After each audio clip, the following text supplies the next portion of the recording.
This is a people's business. And the faster you learn that we're in the business of solving people's problems, you will exceed your expectations, your profits, everything. It's all about helping a person out. And if you don't go with that in your heart and in your mind, you're not going to do well. What we've learned after a combined 4,000 real estate wholesaling deals. What's up, guys? Zach Ginn here. Rick Ginn here. And we have done over 4,000 deals respectfully combined between of us. I've done around 1,000 real estate wholesaling deals. You're close to like 3K. 3,000 real estate wholesaling deals. And really what we wanted to do today is really break down the biggest lessons we've learned after making millions and millions of dollars in real estate wholesaling and show you exactly some of the biggest lessons we've learned. Some of the ones that if we could go back in time and actually give to us, definitely change a lot of our success. And definitely if a beginner watches this, especially starting out the real estate wholesaling journey, we can shave a lot of years off of trauma, and issues in real estate wholesaling. And this is the stuff that we wish we tell our younger selves. This is the stuff that you mostly have to go to these $5,000, $10,000 masterminds to learn that we're going to give to you absolutely for free today. So before we get into it, guys, do me a big favor and smash the like button and subscribe, and let's break it down. Do it. The first piece of advice, by the way, all these are equally important, is the one thing I've learned 20 years plus, 3,000 plus deals is don't have to be an expert. Let me repeat that. You don't have to be an expert. Truly, to be honest with you, the expert, you're going to have at least 10 years under your belt. And nobody's going to wait 10 years to do this. Most of us are taught with traditional schools where we have to educate ourselves the entire way before we can start the process. I'm here to tell you wholesaling is you have to learn as you go. Your main objection is to focus on finding problems, motivated sellers, and then helping them out with solutions. And guess what? I didn't know all the answers when I started, and here I am 20 years later. I still don't know all the answers. But if I let that get in my way, I wouldn't have been in wholesaling for 20 years plus. The biggest problem I see with investors is they want to know everything. And I'm here to tell you, in as little as like a week or two, you have the ability to go out and find motivated sellers, put them under contract, and easily sell the contracts without knowing a lot of the business. You will still provide the information to your customers. The key is you're going to get people to help you go along with it. Title companies, lawyers, estate agents, insurance people, probate questions. It never ends. You'll never know it all, guys. Just get started and you can learn the business as you go. And when you don't know the answer, just be honest and get help and help out your sellers. Exactly. Like I started out this business, my first 100K, I didn't know anything. My first deal, I didn't know how the roofing was. I didn't know how any of it worked, but eventually like you just pick up things along the way. And in my 5-year journey, your 20+ year journey, you start picking it up. Like, especially when it comes to running like $100,000 per month wholesaling real estate business and profits, we didn't learn to become business people like automatically, right? It's just hiring that first person, learning some lessons from there. And the cool part is you technically can be an expert if you just follow freewholesaling.com, like go through the courses, the material that we show you how to do it. Like we didn't have this roadmap. You had to pay gurus thousands of dollars to even learn this that we provide for free. Really, you don't have to be an expert. Consistent action is going to be way better than taking all this time and trying to become an expert. The next thing I really want to explain is don't complicate this business. At the end of the day in wholesaling real estate, we talk to sellers and we sell the contract on the deal. Legitimately, that's all we do. And you can simplify it either way. It can make this business seem really advanced and scary. But if you master the 3 elements of wholesaling real estate, which we always talk about, which is marketing, acquisitions, and dispositions, that's all you got to focus on. Like, don't go crazy on I got to get this crazy CRM. I got to get this crazy PropStream list. Guys, if you just find people that have distressed properties, just a regular government list, a high equity list, and you just go after it, you're going to do so much better. So many people complicate the cold calling scripts. They complicate the SMS stuff. At freewholesaling.com, it sounds like a broken record, but we have built millions of dollars of real estate wholesaling profits on simple direct mail pieces, super simple cold calling, and simple SMS text blasting scripts. We give the scripts all for free. Every time we've complicated this business, we've made less money, right? Yeah. And every single time we've simplified the business, we've been able to scale. My favorite quote from Steve Jobs, which you love too, which is simplicity scales, complexity fails. And we had to learn that the hard way. We learned about that quote years after we tried to do this crazy big real estate complicated business, right? Simplicity works both ways. So when talking with your sellers, use simple like language, escrow, ARV, just simple words. I'm looking to buy your house for cash. The fancier you get it, the more you turn people off with it. Simplicity rules in this business. The next part here, which you have kind of coined this phrase, and a lot of people don't understand this. This is not Wolf of Wall Street type selling that seems all sexy and nice. You don't see this stuff when you go pay a guru and a bunch of money for this, but this is a people's business. And the faster you learn that we're in the business of solving people's problems, you will exceed your expectations, your profits, everything. It's all about helping a person person out. And if you don't go with that in your heart and in your mind, you're not going to do well. But once you start shifting your mindset, I've seen this with so many people in wholesaling real estate that are starting out, they're learning for free, they're beginners. Once they start shifting of a scarcity, like get a deal, get a deal, get a deal, to, hey, let me help this person out, the competition doesn't matter because you're the only person in your market that's helping a seller, right? Real estate in reality is just a symptom of what's going on in people's lives. Somebody's selling, somebody passed away, somebody's upgrading, somebody's downgrading. Real estate, when you get down to it, if you can solve the person's problem, the real estate's just part of the math equation. Yeah. And you should really be focusing more time on trying to solve the seller's situation as opposed to completely crunching numbers. You don't avoid it. I'm here to tell you, if you help people first, the money will follow. Whenever you go to a seller's home or you got them on the phone, your job is to tell them you are there to help them. Regardless if you buy the property or not, I'm here to help you find a solution. I'm telling you, it works so much better. This is a people's business. And every single time you go to the house,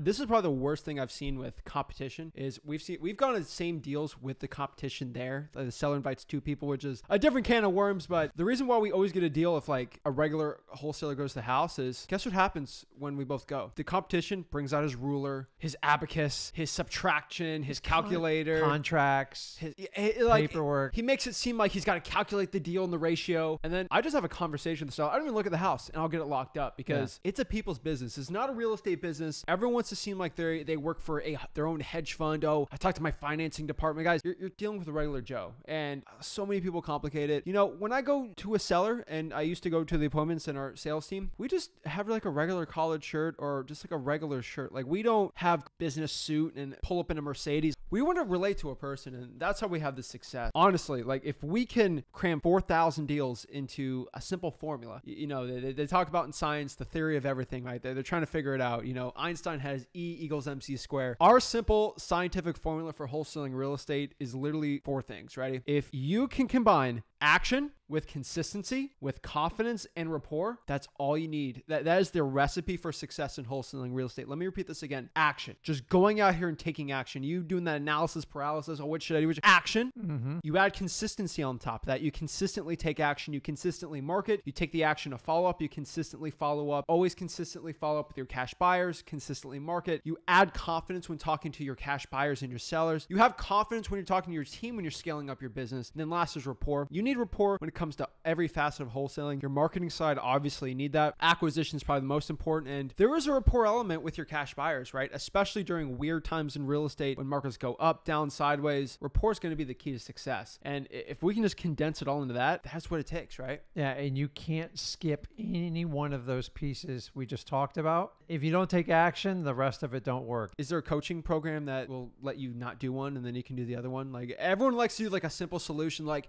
do this marketing strategy and you don't have to talk to a seller or you don't have to do this work.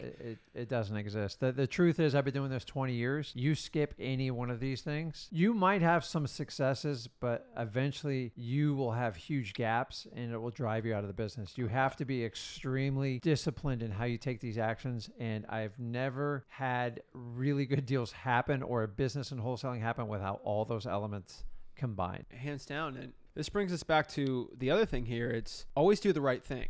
And this is, for most people, it's pretty much a no-brainer. You know, everyone says, oh, real estate wholesaling should be regulated, do all this. The truth is, we don't have to worry about that. You don't have to worry about pretty much anything in wholesaling, like law-wise, regulation-wise, if you just do the right thing. So everyone asks, oh, Zach, what's going on with this Oklahoma law, this law, the Nebraska law? I'm like, just do the right thing. Like, for example, if you put a property under contract, do the right thing and don't blast that on the internet and act like you own the house. Like, that's not the right thing to do, right? Call a cash buyer and say, hey, I'm looking to sell the contract. You're selling the contract, not the real estate. When you start acting like you own the house, my favorite is wholesalers used to do this and they still do it actively today. They'll put a property under contract. They'll have an open house like a realtor. Yeah. They'll literally act like a realtor. Yeah. It's just that's when the government starts stepping in like, what are you doing, man? And that's when laws go in that you can't publicly market online property for sale if you act like you own it. But this brings us back to the other thing. And, you know, I'm not going to karma, all this stuff, but you talk to like a little old lady and she's like 95 years old. And when she wants to sell a $100,000 house for $2,000, you need to talk to the lady's granddaughter granddaughter, the daughter, and actually like bring in the family, bring in a lawyer. Yeah. So guys, in 20 years of doing wholesaling you're going to have a lot of things present to you. And if I'm here to tell you, if you want to be in this in the long run, you want to stay out of court and you want to feel good about this business, you have this thing called integrity, and you have to stick what's true in what you do. Yeah. So we're all about getting any contract and doing anything. But if I have a little old lady and she has no help, I'm going to try to bring in family. I'm going to try to bring in a lawyer. If I have someone that I don't think is of sound mind signing a document, I'm going to wait and I'm going to bring in like a witness. I'm just telling you, if you do the right thing, it will save you so much time and money and aggravation. And yes, you are going to lose deals, but honestly, you're actually losing a headache. So sometimes no is better than yes. I'm here to tell you, you have to do the right thing. This goes with anything you do or any business.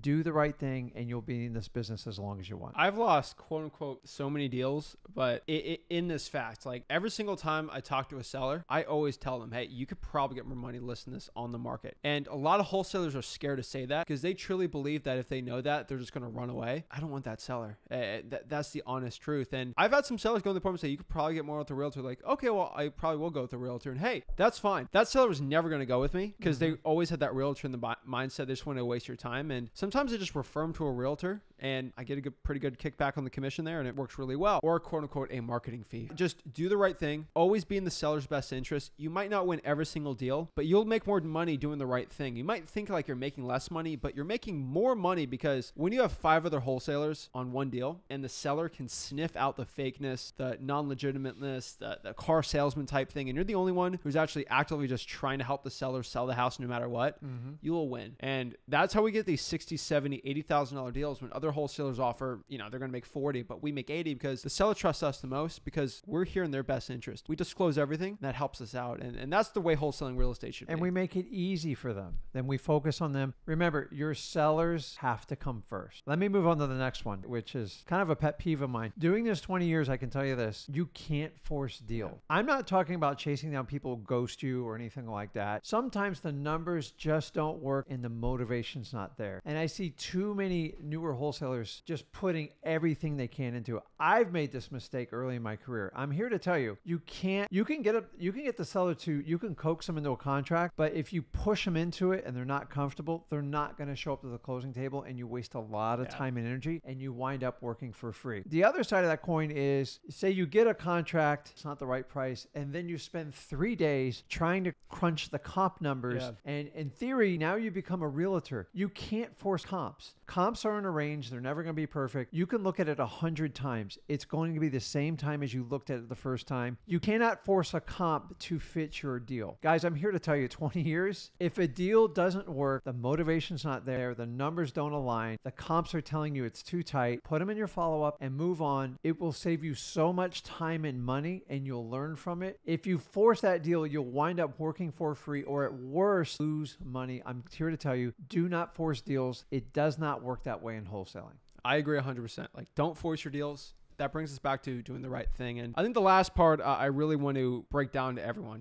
There's people here making millions of dollars watching this video, people who are never done a deal, right? I think the one thing that has really helped us out the most and kind of differentiates ourselves from other people in real estate, especially in wholesaling, is we try to stay humble the best we can, because as much as this business has given, it can also take away very fast. And you might feel like you're on top of the world doing a $100,000 deal, and then you have a month where you lose a bunch of money, right? The one thing you can understand, especially as a guy who made a bunch of money at 17, 18 years old, I made the decision not to buy the fancy watches, the cool whip. I reinvested in the business and started scaling it up and investing the money and just staying humble to myself, not overstretching myself, because doing all this stuff has caused us to be in a position where we're at, where we can protect ourselves, our family, and we don't have to work again. I know a lot of people in real estate wholesaling make a bunch of money, they start spending it all, and they overstretch their means. And then when a crash happens or an insane market thing happens, they're not set up. And they're stuck trying to, they make $5 million a year in wholesaling, they spend $5 million, and then next year they have to do it all over again. And the truth is, if you can scale up a business or make $100K a year, you start just investing that up, you get to the point in wholesaling, which we love, where you don't have to work. You do it because you love it. It's a big freeing experience for you and your family, right? So our mantra on like Flip with Rick, everything me and Zach do together, it's, and by the way, I've made all these mistakes, like especially when I was young and I thought like, oh, this is never going to end. Here's the simple mantra. Do you want to look rich or do you want to be rich? I would venture to say that 90% of the US population is more focused on looking rich as opposed to being rich. I never going to sit here and glorify a car I drive, a boat I do, a house I own, because honestly, it's not going to help you out at all. You got to get away from looking rich. It's not going to help you and it's actually going to hurt you. Guys, if you can make some short-term sacrifices, subscribe to the 20% rule, meaning live off 20% of your money and use the rest of it to pay your taxes and invest. If you'll make a short-term sacrifice, even 2 or 3 years, it will set you financially free for the rest of your life. Guys, don't look rich, be rich. Us showing you flashy stuff is not going to help you. It drives me nuts in this business. You choose which one you want to do, but we're going to teach you how to be rich as opposed to looking. Exactly. So guys, pay your taxes. The bonus tip we can give to you. A lot of people, they'll make $1 million and they're like, wait, I got to pay 20% of that. I spent it all. And that's kind of the stay humble type thing. But remember, pay your taxes. There's no way around that. Just do it. And you get to a certain point in your real estate business, you should probably consult a lawyer for a lot of things and accountant and all that stuff. But at the end of the day, use the simple formula. Simplicity is going to help scale you to the future you want. Complexity is not going to help you out. Don't follow these gurus. They're terrible. But guys, at the end of the day, after 4,000 deals, we've figured out keeping it simple and taking consistent action will give you the key to success. So do us a favor. If you want to get to the point where we're at now in wholesaling, we don't want to sell anything. We're not going to go sell you a mastermind course in Hawaii on the beach where we're just here to teach you for free. So go to freewholesaling.com, learn wholesaling for free, talk to us one-on-one on the mastermind calls, and we'd love to help. This is Zach Ginn signing out. Rick Ginn signing out. See you guys soon. Thank you.